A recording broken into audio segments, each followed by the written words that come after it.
Olá, estamos de volta com o podcast Ante o Exposto, uma iniciativa da primeira turma do MINTER, Mestrado Interinstitucional Unicap, PE, FESP Paraíba. Meu nome é Eduardo Cabral, sou seu host, aqui ladeado pelas minhas co-hosts, Ana Flávia Carvalho e Renata Câmara. Já as meninas se apresentam. Hoje nós vamos entrevistar uma pessoa super capacitada e que vai trazer um tema de mais ampla atualidade. O professor Fernando Buarque.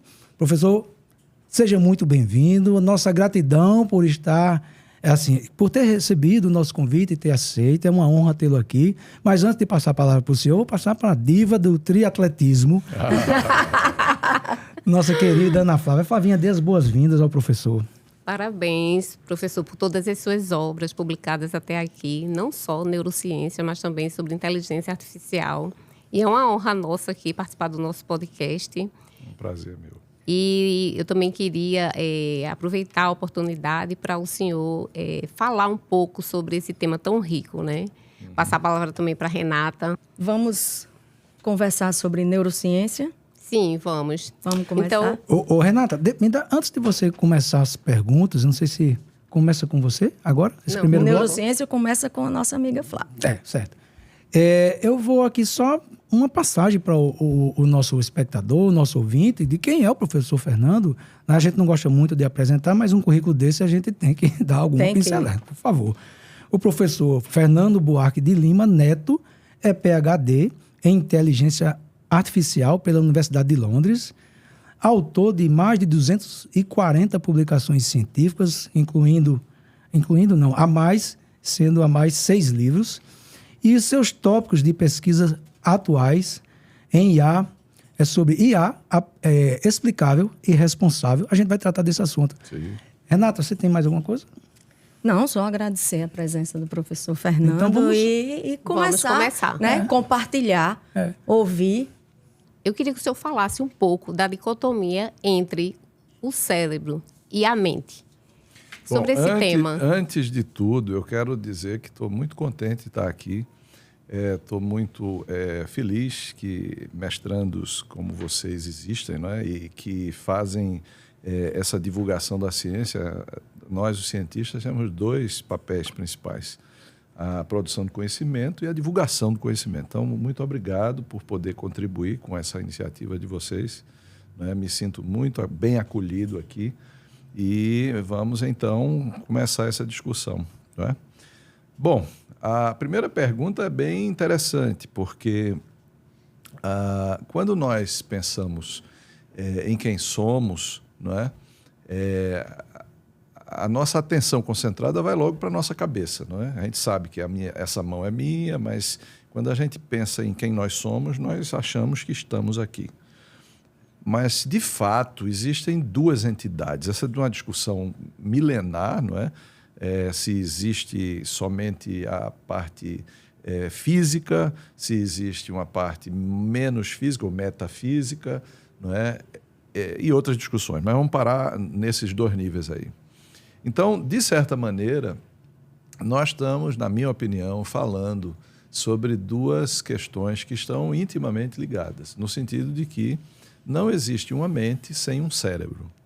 E um cérebro funcionando, ele projeta uma mente. Então, essa é a minha visão, não é? Claro que, do ponto de vista formal, a discussão se põe filosoficamente entre monismo e dualismo. Então, nesse sentido, eu sou um monista, não é? Porque se existe uma mente e ela não está dentro do meu cérebro, ela está em algum lugar e eu teria que ter uma antena Wi-Fi para estar me conectando com ela. Não é? Bluetooth. Então, ou Bluetooth. Vamos falar Wi-Fi, que seria mais longe um pouquinho. Mas, então, são dois aspectos da mesma natureza, da mesma essência. E aí a metáfora que eu acho que é mais interessante é a da moeda, não é? A moeda, ela tem duas faces, e quando a gente olha para uma face, existe a outra face, mas ela não é perceptível, visível. Uhum. Então, e aí nessa percepção eu colocaria a moeda, não é, paralela ao chão, não é? Então, quando a gente olha para baixo, eu vejo a mente, não vejo o cérebro. Mas se eu puser a moeda em cima de nós, eu vejo o cérebro, mas não vejo a mente. Mas elas fazem parte do mesmo todo, entenderam? De maneiras que o cérebro, ele é o substrato, não é, onde efetivamente acontecem as computações, os pensamentos, as emoções, estão todas lá no cérebro. Mas, de certa maneira, a mente é, vamos chamar assim, o local, não é o local físico, mas é um local onde essas ativações de neurônios, porque é o que existe no nosso cérebro, são neurônios, outras células nervosas ativando, não é? E sinais eletroquímicos fluindo. Então, de certa maneira, o cérebro em si não seria, per si, suficiente para que esses pensamentos fizessem sentido. Do ponto de vista concreto, hoje, a ciência já entende muito bem como funciona o funcionamento do cérebro, não é? Partindo das moléculas para as células e depois para as redes e para o sistema cerebral, a comunicação, como é que os padrões de ativação funcionam. Então, já se sabe muito bem disso. O que nós não sabemos ainda é como este substrato físico, não é, se relaciona com o substrato que não é físico, a mente. Por incrível que pareça, existem muitas teorias da mente, entendeu? Então, nós temos, quem começou o processo de cima, não é? Nós temos várias teorias de como é que a mente funciona, não é? Mas não há necessariamente essa ligação dos dois saberes. Então, essa eu diria até que é uma das grandes fronteiras da ciência, né? Como é que a gente consegue unir a mente ao cérebro. É como um túnel, né? Na verdade, quando a gente cava um túnel numa montanha, a gente começa de um lado e de outro ao mesmo tempo, para que o tempo seja dividido na metade. E o que se espera, né? O construtor de um túnel espera que se encontre no meio, né? Senão são dois túneis, né? E esse é o grande desafio hoje das neurociências, é tentar, vindo do cérebro, chegar na mente. Mas também o grupo de pessoas que trabalha com o entendimento da mente, de alguma maneira, quer entender como o substrato que nós conseguimos medir, né, porque efetivamente a gente só mede o cérebro, como é que ele pode gerar a nossa mente. Eu não sei se ficou claro. Ficou. Professor, mente e consciência é algo igual? Sinônimo? Não, veja. E aí são opiniões, né? Como a gente está lidando com coisas que não estão de forma muito clara definidas, nesse caso aí já são opiniões. Vamos lá. A consciência é um tipo de pensar, não é, que consegue refletir sobre si. Então, é algo reflexivo. Não é? Sim. De certa maneira, então, eu penso que a sua colocação ela não são sinônimos, né? Sim. A mente seria, por exemplo, hipoteticamente, um local onde a consciência residiria. Entendeu? Entendi. Mas aí vai haver pessoas que vão achar que, na verdade, eu disse, sou monista, né? No final das contas, tudo está no cérebro, ok?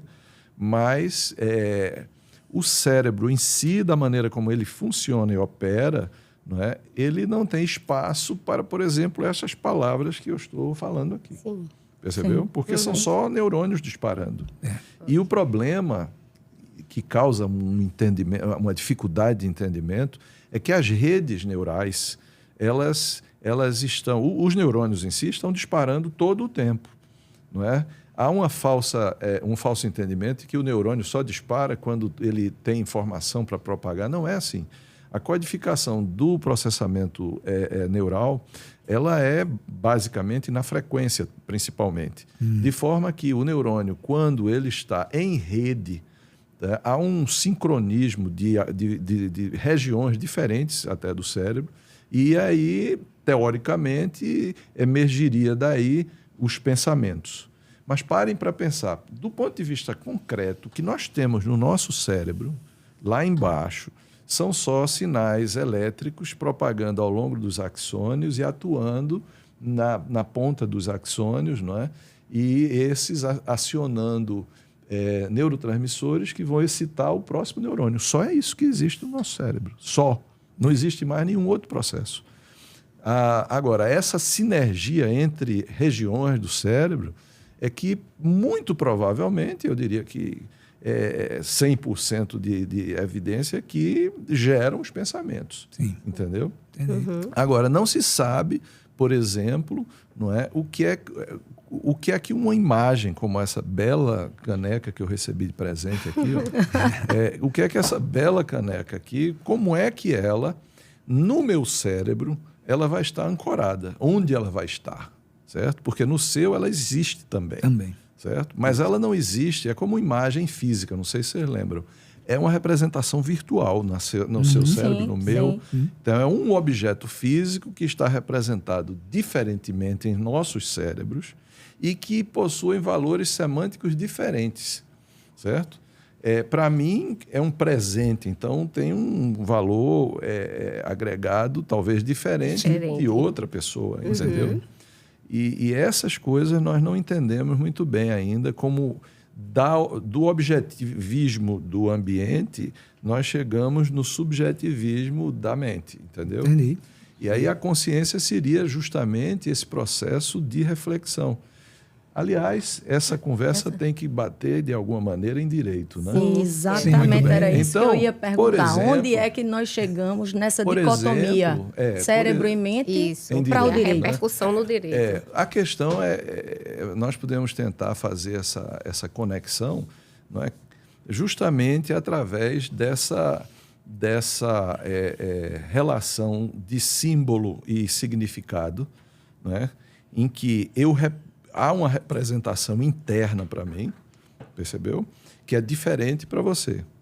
Então, sem ainda falar do ponto de vista de codificação dos crimes no nosso direito romano, né? Imagine que uma ação qualquer no mundo real, para uma pessoa, seja algo ok, para outra pessoa não seja ok. Certo? Entendendo? Então, Sim. daí emerge debate muito interessante sobre ética e moralidade. Nós não chegamos no direito ainda. Né? Nós estamos falando em filosofia. Né? Acho que Schopenhauer já falava sobre essa questão da projeção do eu, né? O eu como assim, o mundo como representação do eu. E aí tem uma questão que eu vi recentemente também, muito interessante. Eu já vou dar um salto bem grande, viu? Que essas novas tecnologias, elas estão tão avançadas que a gente começa a temer essas tecnologias porque elas se parecem muito conosco, entendeu? E aí, dada a nossa falibilidade, a gente começa a ver a falibilidade dessa ferramenta que se parece conosco. Nossa. Percebeu? Bom, mas voltando ainda. Então, do ponto de vista semiótico, certo? Um elemento desse é representado internamente diferentemente, nós estabelecemos isso, e, de certa maneira, se isso for uma ação, pode ser que eu faça e execute essa ação sem nenhum problema. Bom, eu não diria só juízo de valor, eu diria nenhuma preocupação, não é? Consciente de que aquilo pode estar certo ou errado, certo? Que certo e errado está ligado à filosofia ética. Isso. Você percebeu? Mas quando a gente agora começa a atribuir legalidade a uma ação, que aí já começa a entrar a ciência jurídica, deve ser, norma. Aí nós começamos a perceber que o direito trata de algo muito subjetivo, certo? E poderíamos falar longamente sobre o que gera uma norma legal, né? Que vem de um código, talvez, que emerja da sociedade. O que é que a sociedade acha que é correto ou não correto? Aí vem a lei regulando isso, percebeu? Sim. Mas aí qual é o ponto dessa discussão com o debate cérebro e mente? Não é? Para o cérebro, não há nenhuma conexão, porque o cérebro não tem esse julgamento de valor. O julgamento de valor está justamente quando nós temos a subjetividade. Sim, estaria na mente. Na mente. Essa é a minha opinião. E aí, às vezes, a gente muda de opinião, mas eu já tenho essa faz um bom tempo. e tem uma questão que eu acho que é muito importante a gente discutir, né? É que nós, os seres humanos, nós não nascemos do jeito que somos. Não é? Existe um fenômeno em psicologia chamado amnésia infantil. Não sei se vocês já ouviram falar. Não. Por exemplo, uma criança, ninguém de nós consegue, nós não conseguimos nos lembrar de experiências abaixo de 2 anos, 3 anos. E a razão simples, pelo menos do que eu li, eu não sou da área de psicologia, é que, aí eu vou dar uma leitura de computação, né? Nessa idade, há uma troca do banco de dados. O banco de dados, nessa época, ele relacionava apenas sentimento e ação correspondente. Por exemplo, fome com a mãe. Certo? Mas perceba, está faltando um sujeito aí, entendeu? Então, justamente de 2 para 3 anos, há uma noção, não sei se é exatamente assim, mas pelo menos foi quando eu li, não é? Quando aparece o eu no processo, percebeu? Eu estou com fome. Então, a partir daí, você começa a ter as suas primeiras memórias. A partir da consciência do ser. E aí é onde vem a consciência do ser, aí eu agora consigo associar. E aí, quem é de computação vai entender o que eu estou falando. Uma tabela sem índice, eu não consigo achar nada lá. Sim. Percebeu? Sim. O índice aí é você, o sujeito. Eu, naquela época... Não tinha o índice. Entendi. Então, é nessa época que começam os processos de conscientização do ser, não é? E, consequentemente, é aí que um processo, talvez, educacional possa ensinar o que é certo e o que é errado. Porque antes disso não é possível. Entendeu? Não existe sujeito. Entendeu? Sim. Professor, eu também já li em algum lugar que nessa fase inicial o cérebro ele é bem mais inflado, né? Ele tem bem mais sinapses, assim, não é do mesmo tamanho que seria mais à frente, 7, 8 ou até de um adulto. Isso procede? Olha, durante muito tempo se achou que as células nervosas elas não se multiplicavam, né? Então hoje já se sabe que não é bem assim. Além de que existem vários tipos de células nervosas, né? Sim. O ponto é que o cérebro da criança ele não está terminado ainda. Né? Quando nós nascemos, nós não temos ainda o cérebro completamente conectado. Existem conexões que ainda estão sendo formadas. Por exemplo, se algumas dessas conexões de longo curso não se conectarem, há problemas para a criança, não é, do espectro autista e coisas assim. Vejam, eu não sou especialista nesta área. Eu estou apenas dizendo que, do ponto de vista concreto, nós nascemos incompletos, certo? E nessa época a plasticidade é muito grande, certo? As primeiras emoções são muito importantes, os primeiros aprendizados, não é? Inclusive os gregos já diziam isso, não é? A educação, quando ela começa bem, a tendência é de você terminar bem também. Educação de berço. E o contrário, o berço vai à praça, né? Isso. Bom, mas então, tentando trazer de volta para o direito, né, a gente hoje tem essa preocupação de normatizar o que é certo e o que é errado, apesar de que isso vem do que a sociedade entende como certo e errado, e o direito apenas normatiza o que é legal e não é legal. Sim. Entendeu? Mas aí entra um terceiro pilar que eu acho muito importante nesse momento da nossa civilização, que não é apenas tratar os elementos como certo e errado, legal e ilegal, mas entrar com um outro aspecto político do que é justo e o que não é justo, entendeu? E é aí que talvez, não é, a nossa mente, não é, ela possa também ser educada, percebeu? No sentido de que as experiências que tem um sujeito agora, elas possam ser qualificadas como boas, como ruins. Então, eu sou muito crítico, às vezes, do nosso modelo de educação, né, que efetivamente não trata aquela pessoa, aquele aprendiz ali, como um ser consciente, entendeu? E aí onde Paulo Freire, que é muito mal entendido, né, eu diria desconhecido, né, ele entra de uma forma muito importante. Né? Quando eu era pequeno, eu me lembro da minha gramática que eu aprendi, não é? A minha gramática era assim: Olavo viu a uva. A minha gramática. Eu não conhecia ninguém chamado Olavo. Então, aquilo ali não fazia sentido para mim. Primeiro, eu tive que entender que Olavo era o nome de uma pessoa. E não tinha uva no Nordeste. Na época que eu era. Não tinha. Então, era mais fácil o João vir o caju.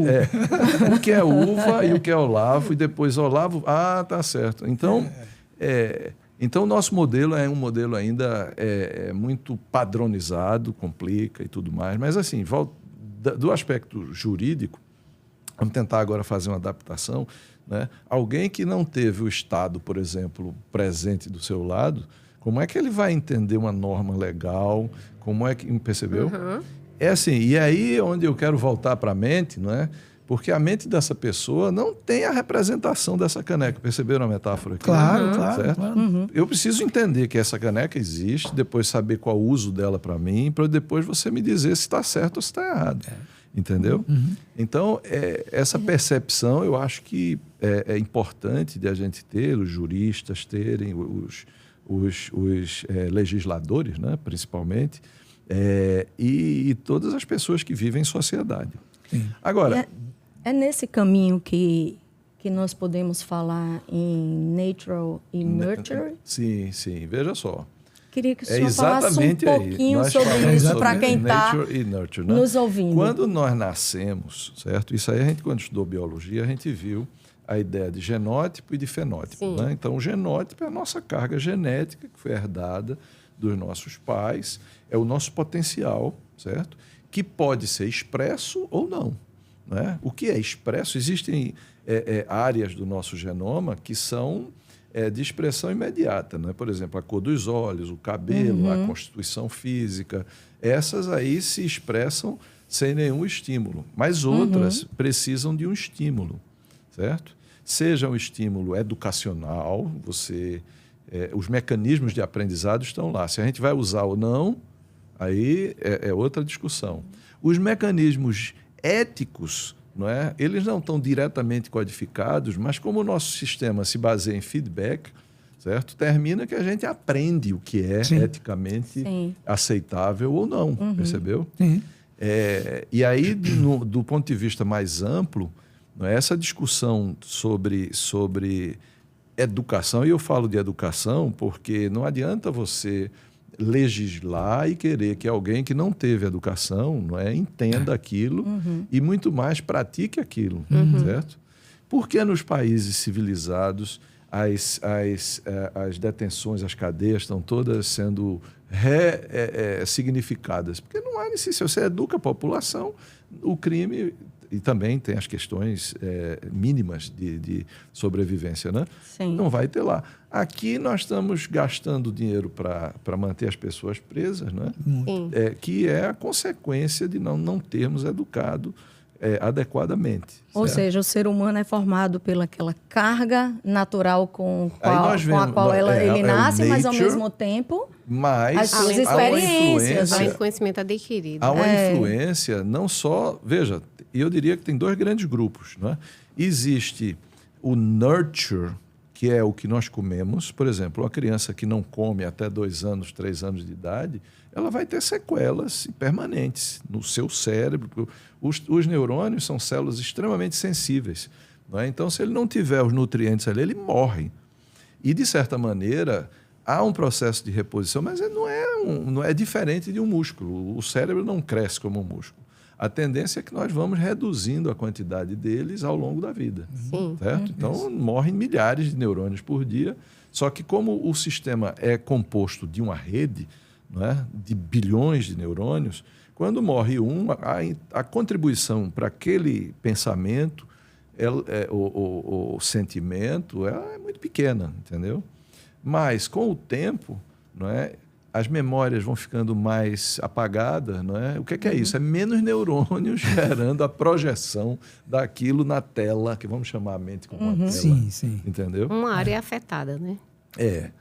Bom, isso falando do envelhecimento natural, não é? Não são doenças. Isso é um processo natural de envelhecimento, os neurônios vão morrendo. Mas, de certa forma, voltando à questão que nós estávamos discutindo, né? Então, nós precisamos pensar muito sobre como esse nurture, certo? Que é o que eu como e também o que é que eu escuto, o que eu aprendi, os exemplos. Não é? E aí eu vou ser um pouco crítico da nossa sociedade latina, não é? O latino ele é muito incoerente. Não é? Por exemplo, não é incomum um pai mandar o filho dizer no telefone. Agora não tem mais telefone, né? Mas antigamente no telefone, diga aí que eu não estou. Entendeu?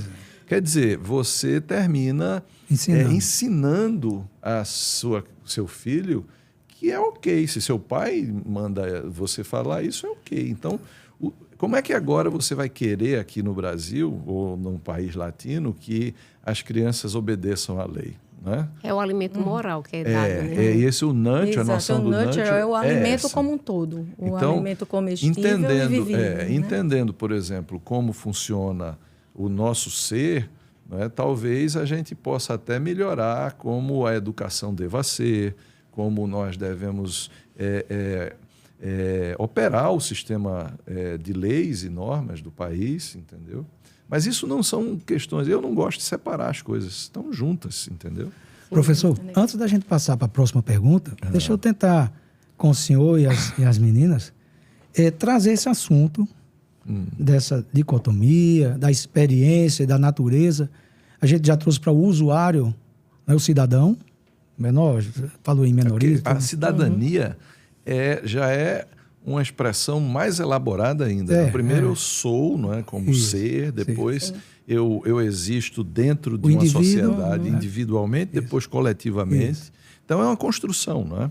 Então se há problemas aí nesses, vamos dizer assim, níveis, na subida de nível, não é? Se eu não tenho os alimentos morais e mesmo físicos suficientes, não é? Vai haver falhas nesse processo. Então, a gente tem no direito um dilema, um desafio assim, que é milenar, secular, que é o quê? A questão da segurança com relação à imparcialidade de cada operador. Né? Então, esse assunto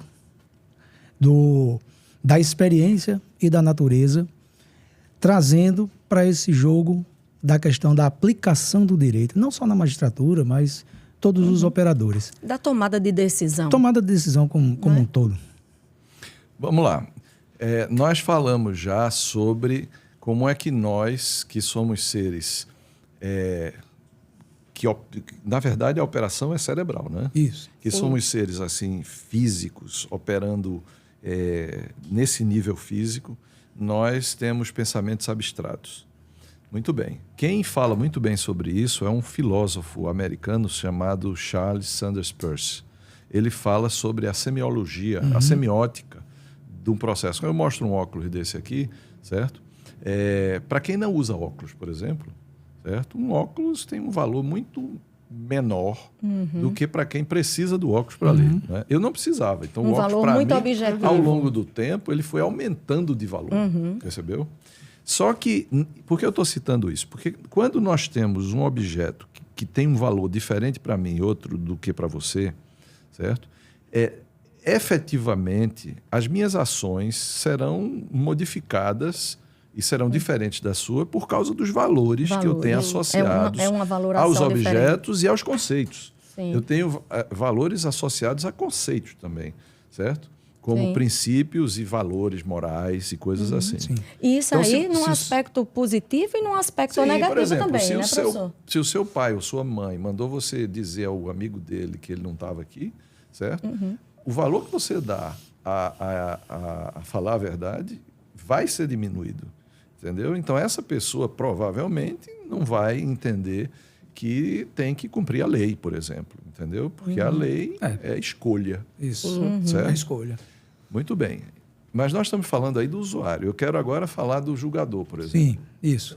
No caso dos operadores do direito, né, o que é que você vai tomar uma decisão? E aí, infelizmente, eu quero dizer a vocês que são operadores do direito que não existe imparcialidade total. Não existe. Por quê? Porque vocês têm, por mais que queiram essa isenção, vocês são seres humanos que aprenderam o mundo de uma maneira distinta um dos outros. Que carrega uma carga valorativa, claro. Cada um com E aí, a continuando sua... com o meu exemplo do óculos, eu passei uma época comprando óculos caros. Nenhum que eu comprava, gastava dinheiro, não funcionava. Aí eu descobri que esse óculos aqui se chama 10 euros ali, certo? Eu posso perder ele, porque o outro eu ficava com medo de perder, né? Caro, mas esse eu posso perder, né? Mas assim, essas coisas a gente vai aprendendo ao longo do tempo, certo? E são personalíssimas, né? Isso. Então, como é que você espera que um sistema judicial seja coerente se as pessoas têm essas subjetividades, certo? Então, não é fácil. Não é fácil. Certo? Aí, por acaso, eu acho que a IA pode ajudar, né? Como a IA é mais racional do que nós somos, certo? Talvez ela seja uma boa ajuda para padronizar a jurisprudência, por exemplo. Isso. Né? E nós, os humanos, nós não podemos esquecer disso. Nós temos as nossas preferências, entendeu?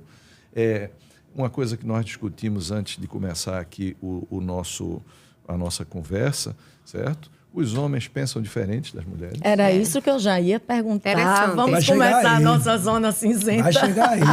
Agora vamos para a zona cinzenta. Vou passar a sua bola quadrada, viu, professor? Vamos lá. Então, professor, o ser humano, por tudo que a gente está vendo, tem toda essa complexidade.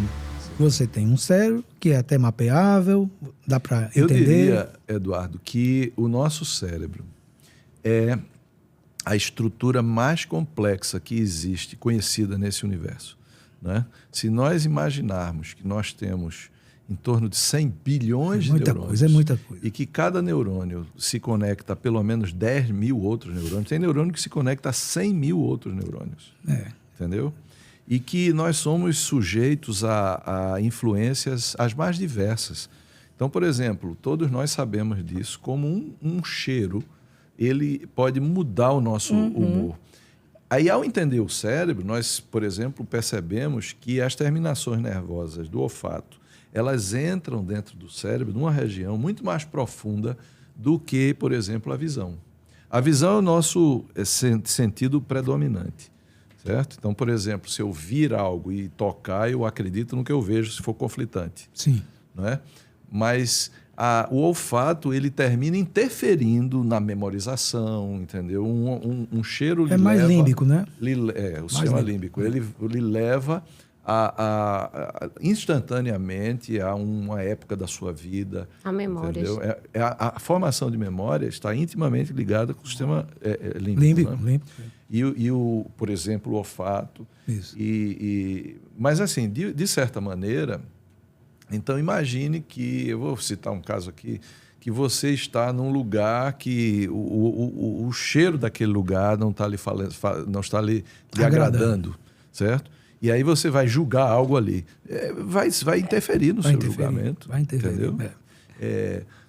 Bom, e outras coisas análogas a essa, eu acho que ficou claro. Então, a pergunta é o seguinte. O ser humano é mais complexo do que inteligente ou mais inteligente do que complexo? Muito bem. Eu não sei a resposta a essa pergunta. Eu só sei que há duas implicações. Se nós formos mais inteligentes do que complexos, nós vamos entender como funciona a nossa mente, eventualmente. Mas se nós formos mais complexos do que inteligentes, nós jamais entenderemos a mente. Entendeu? Isso tem um reflexo na IA. Sim. Porque, por exemplo... existem problemas, por exemplo, problema de decisão. Né? Um problema de decisão que tenha muitos elementos e esses elementos interfiram entre si, certo? Do ponto de vista computacional, pode ser que eu não consiga tomar uma decisão perfeita. Sim. Entendeu? Sim. Por quê? Porque há uma interferência mútua e, se houver o tempo nesse processo, né? Esse sistema ele é de resolução impossível. Eu posso apenas aproximar uma boa decisão. Entendi. Então, por exemplo, qual a consequência disso para os julgadores? Não fiquem se sentindo mal, certo? Se você podia tomar uma decisão boa, melhor. Poderia tomar, certo? Mas, assim, isso é algo sem fim. É sem fim. Porque sempre você poderia tomar. Isso, inclusive, está ligado a Turing. Alan Turing, ele falava isso. Quando é que um programa vai ter fim? Ele está rodando ali, está próximo do final ou não? Então, é uma incógnita. Eu estou quase próximo ou posso estar muito longe da solução. Entendeu? O pai da computação. Então, você está querendo alguma coisa, né, Renata? O que é que você está querendo aí? Já está inquieta, não está? Eu estou inquieta porque depois de tudo isso, né? De que o ser humano tem essa carga do que consome em termos de alimentação e de experiência. Moral também, né? Moral também. Que o cérebro, ele é esse órgão complexo, com uma rede neural disparando muito informações poderosa, né? E conexões o tempo todo. E aí a gente tem aquele adágio de que mulher consegue fazer 1.001 atividades ao mesmo tempo. E o homem tem que ser assim, aquela coisa programada, uma de cada vez, né? Tem que ir para a fila, né? Tem que ir para a fila. O homem tem que ir para a fila. Tem que entrar na fila. Tem que sair de uma caixinha, entrar na outra. Cada assunto tem uma caixinha, né? Eu não vou fazer a pergunta no sentido de dizer assim, o homem é mais inteligente do que a mulher ou a mulher é mais complexa do que o homem. Eu não vou colocar essa bola quadrada na sua mão, professor Fernando.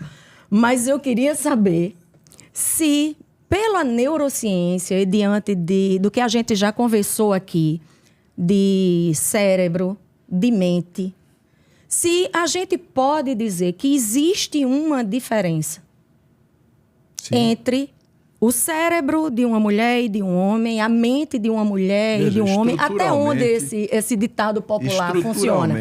Estruturalmente, a semelhança é muito grande, estruturalmente, mas a dinâmica da ação, quando a gente faz uma imagem dinâmica do funcionamento do cérebro de um homem e de uma mulher nas mesmas ações, se observa que as ativações no cérebro de um homem são muito mais concentradas em determinadas regiões do que no cérebro feminino. O que é que isso quer dizer? Que, de certa maneira, talvez o cérebro feminino considere mais elementos para a tomada de decisão. Sim. E aí eu não estou dizendo que isso generaliza-se, mas, por exemplo, talvez para determinadas situações, né, haja necessidade de mais tempo para uma decisão. Sim. E no caso do homem, tomar uma decisão rápida não significa que ele é mais inteligente, significa que ele é mais objetivo, talvez, ou simplista, certo? Ou simplório. Não é? Reduz a complexidade. E aí é uma coisa importante, não é? O tempo para a tomada da decisão não necessariamente qualifica a decisão a ser tomada, entendeu? Mas a resposta é simples, existe diferença. São cérebros estruturalmente parecidos, mas funcionalmente muito diferentes. Eu acho que todos os ouvintes aqui podem consultar a internet, porque há muitos exemplos disso. O padrão de ativação é muito grande, não é? E isso, do ponto de vista prático, não é? E aí eu quero tirar a pecha de masculino e feminino. Isso, não é? Mas de mais inteligente ou não. Ou menos inteligente, não é? Mas existe uma brincadeira para se explicar isso, que é o paradoxo da galeria de arte. Não é? Então, chega um ser de um gênero ou de outro gênero, e aí pode misturar, não é? Porque isso também é um processo evolucionário. Depende de como você foi treinado ou treinada. As sociedades educam diferentes, entendeu? Talvez uma carga da cultura também. A educação nórdica não seja a mesma latina, não é? Mas, assim, o paradoxo é muito simples. Aí você entra numa galeria de arte e pergunta a esse ser X... Eu vou botar X e Y, não dá certo. Eu vou botar A e B. A e o ser B. Se ele gostou daquele quadro, certo? Talvez um diga que gostou rapidamente e o outro demore. Isso. Mas quando a gente muda a pergunta para um critério objetivo, não é? Vai comprar? Aí, muito provavelmente, quem respondeu rápido, que gostou, que é uma característica normalmente atribuída ao hemisfério direito, certo? Ele provavelmente vai demorar a tomar uma decisão objetiva, se quer comprar ou não comprar, que é uma característica do hemisfério esquerdo. Percebeu? Entendi. E aí o contrário é verdadeiro também. Bom, Do ponto de vista concreto, qual é a implicação disso? Que nós vamos ter pessoas, operadores do direito, não é? Que são talvez mais pela forma, outros pelo conteúdo, isso. Entendeu? Uns sejam mais rápidos na decisão, não é? Porque acham que o tempo é mais importante, outro que pelos detalhes. Mais tinta, pela complexidade. Mais tinta, menos tinta na decisão, né? Mais longo, mais objetivo. Bom, isso aí eu acho que a gente pode sempre entender que há um recorte, né? Humano, né? Porque o operador do direito é apenas um extrato da sociedade, entendeu? E essa sociedade composta de pessoas que vieram com genes diferentes, fizeram opções até diferentes, não é? Mas do ponto de vista genético, não é um só, não estou querendo intuir nada além disso, mas e do ponto de vista também de vida, não é? Se vem até de uma maneira diferente da sua maneira genética. E aí o que importa na prática, certo? É o que aflora, não é? E essa diferença ela precisa ser respeitada. Não é? Eu digo para os meus alunos, não é? Porque eu agora estou ficando mais velho, né? Aí eu digo, olha, tenha paciência com os velhinhos, não é? Porque o velhinho lá que está demorando a fazer uma manobra com o carro, por exemplo, sim, ele tem muito menos neurônios que você. Não significa que ele desaprendeu a dirigir o carro, não. É porque o processamento, que é complexo, certo, está sendo feito por menos neurônios. Os reflexos diminuem. Os reflexos. Então, há todo um processo que precisa ser entendido, não é? E às vezes a gente não tem essa paciência, não é? Não tem a paciência ou a flexibilidade, não é nem a flexibilidade, a paciência e flexibilidade de aceitar uma decisão ou aceitar o tempo de uma decisão, não é? Sim. Entendeu? Entendi. E aí, pressionado pela celeridade. Você viu como o professor Fernando lapidou a bola quadrada, deixou ela bem redondinha, né? O professor usou umas comparações bem elegantes. Eu vou aqui me lembrar de Chico Anísio, viu, professor? Tinha um quadro do Vampiro Brasileiro. Sim. Não lembra do Vampiro Brasileiro? Então, a vingança da mulher é Sarah Maligna. Tá eu posso. A vingança é Sarah Maligna, demora mais. Minha gente, nós tivemos hoje com o professor Fernando Buarque falando sobre neurociência, né, toda a complexidade do cérebro humano.